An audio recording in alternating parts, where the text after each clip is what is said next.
Hello, trendsetters, wherever you are, all over the world. This is Dr. Lena Rodriguez, your intrepid correspondent, coming to you from Australia. Now, as many of you have pointed out, I did say week 3 would be a doozy for Trump, and it's shaping up to be. So his accounting firm, woes, has divorced him. This does not bode well. I'm just so ecstatic. This is huge, right? Because obviously they have seen everything the Southern District of New York has on the company and are going, we're out of here, right? So it is major, major, major. And as most of us have said since the beginning, Trump's unlikely to be brought down by his seditious, treacherous behaviour.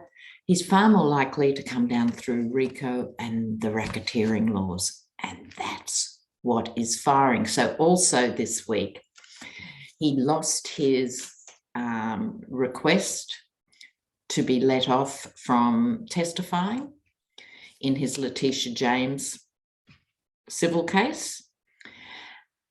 And that bodes well. Also, Ivanka and Don Jr. and Trump have been subpoenaed to the other SDNY, no, not SDNY, sorry, the Inauguration Committee inquiry. Now, what they'll do, we know without reading any cards, is they'll refuse to comply. They will get a ruling against them, and they'll eventually have to testify, presumably. One of Trump's lawyers during the week in one of these cases, it's hard to keep them all straight in your head, actually argued that Trump didn't have to appear because he was a protected class. What is that in a modern democracy? It's code for he's rich and leave him alone. It's just disgusting. And the judge just chewed it up and spat it out in their face. So I couldn't be happier about that either. So there's lots and lots to look at here. So first of all, you know how I like the good news. And you may have missed this in all the tumult that is everyday news, but I think it's really important how a small town pushed back on its conspiracy theorist mayor and the QAnon believers and everywhere that were taken over their town. And the town was Sequim, Washington, 8,000 people. And they had this hideous mayor and who supported one of the lawmakers calling for the death of a public health official. I mean, this is disgusting. It's disgusting. And you had book burning parents and all the usual associated nonsense going on. And they got together a group, a bipartisan group for good governance.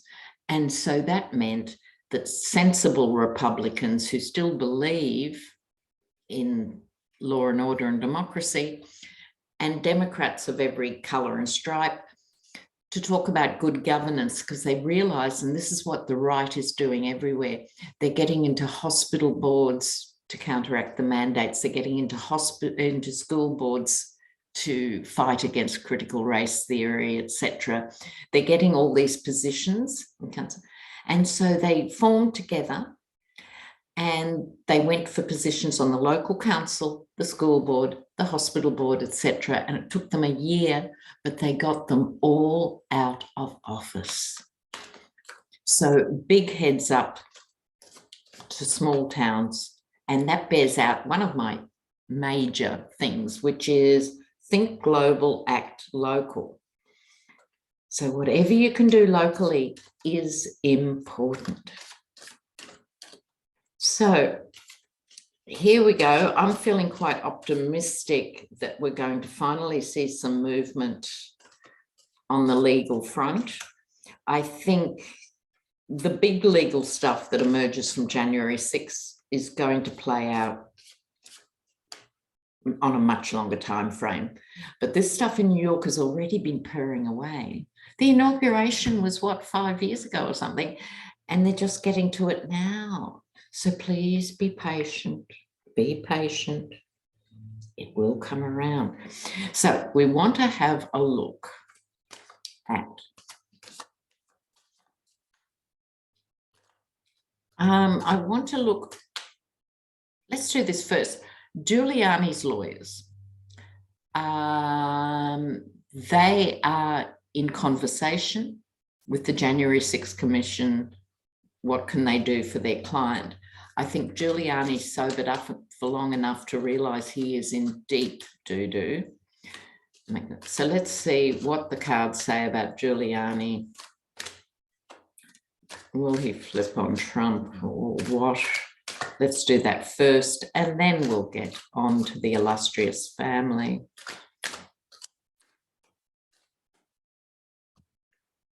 Giuliani.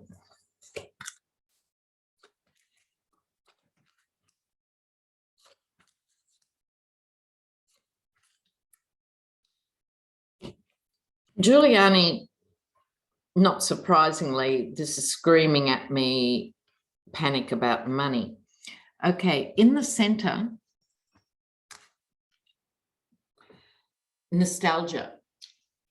He's nostalgic for the days when he had a comfortable rich man's life ahead of him into his dotage until he had a huge funeral and went out with people cheering the coffin, you know, like he had these fantasies that but he decided to get in bed with the Yeti, and it all went downhill from there.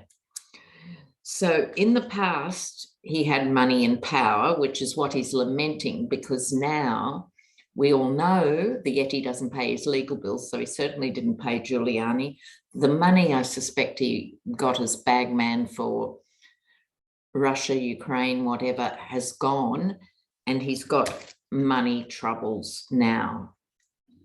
It's almost begging for money. Okay, so over this, the emperor, I think in a way to me this means both Giuliani and Trump, because Giuliani's had many more years at the top of his game, and it's one emperor against the other, right? It's one emperor against the other.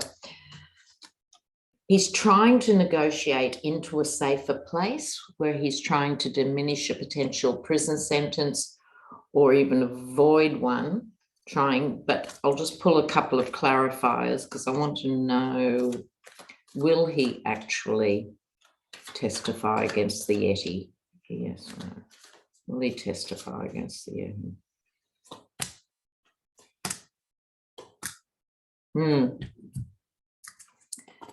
These cards are strong, but they're a bit ambiguous.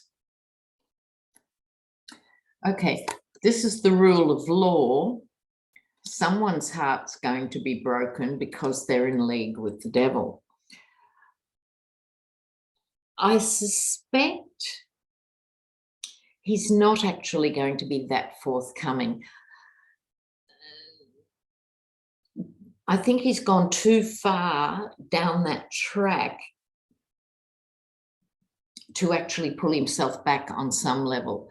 He may give information, even quite a bit of information, but I don't know if it's going to help him enough, because I suspect it's his heart. The Yeti doesn't have a heart. I think he has a Yeti pacemaker or something instead of a heart. I think this is Giuliani's heart, so he's going to go down in disgrace and poverty and oblivion. We'll see. I would love to be wrong. I'd love to see him flip on the Yeti. I will be the first here to say I was wrong.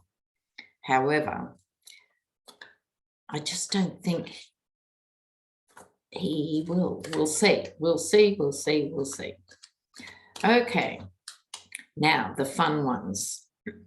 Let me move to the Russian cards.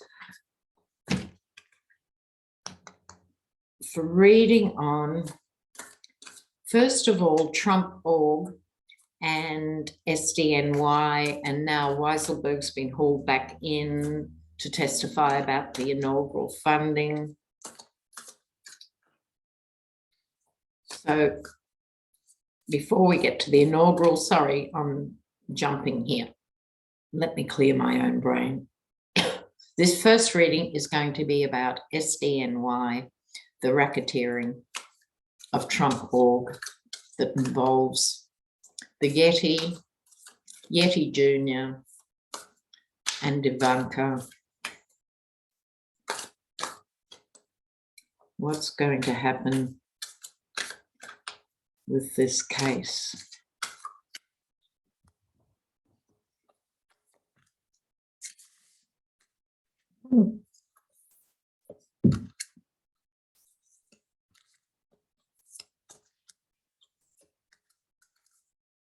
Oh.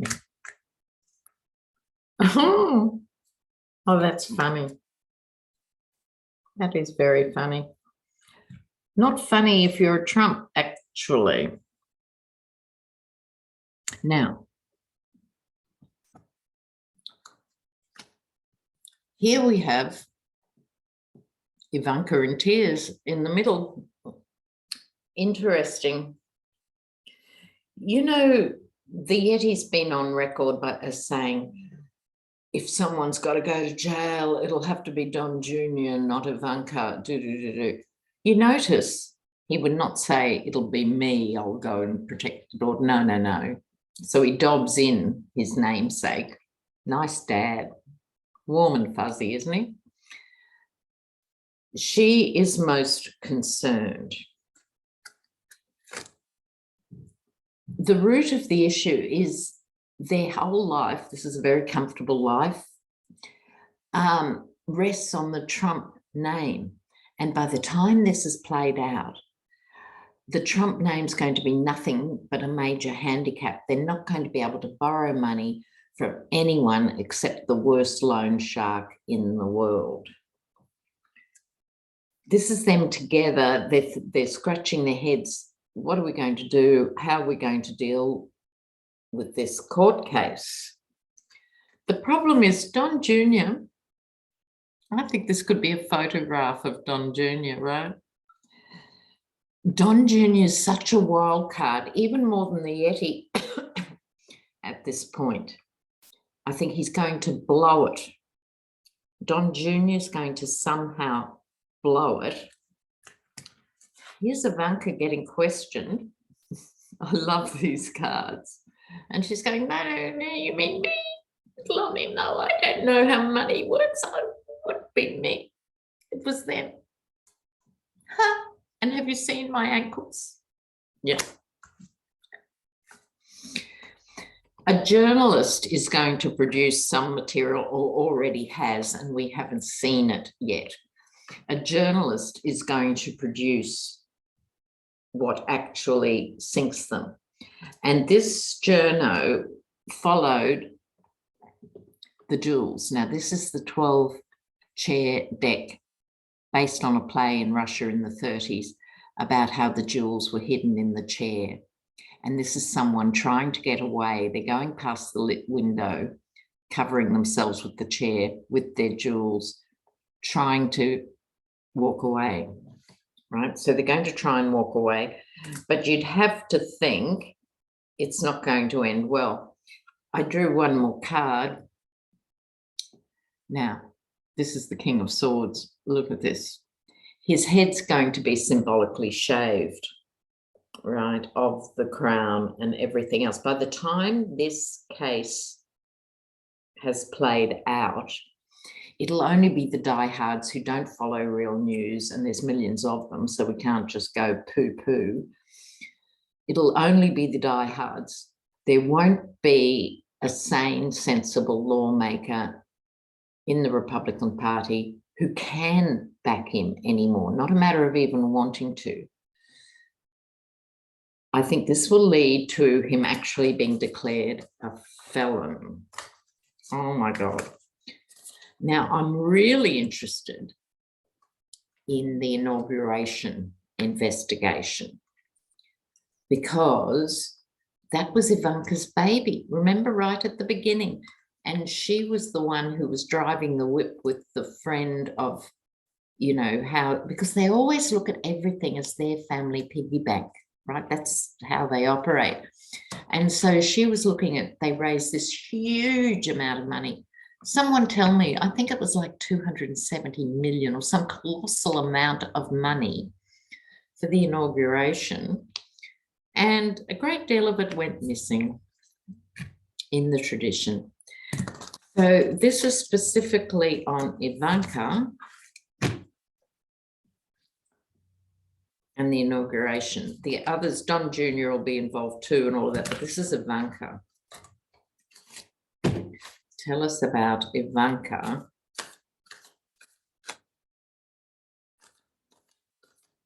Oh, she'll have to be stocking up on her court outfits, won't she? Yeah. Oh, Ivanka. What's going to happen with Ivanka? What fell out? Oh, gorging on the profits. Gorging on, in this case, the inaugural fund.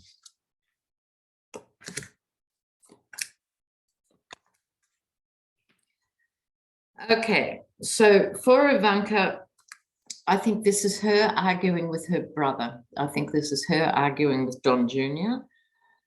because she's realizing she, I think, is going to take the primary fall for the inauguration thing.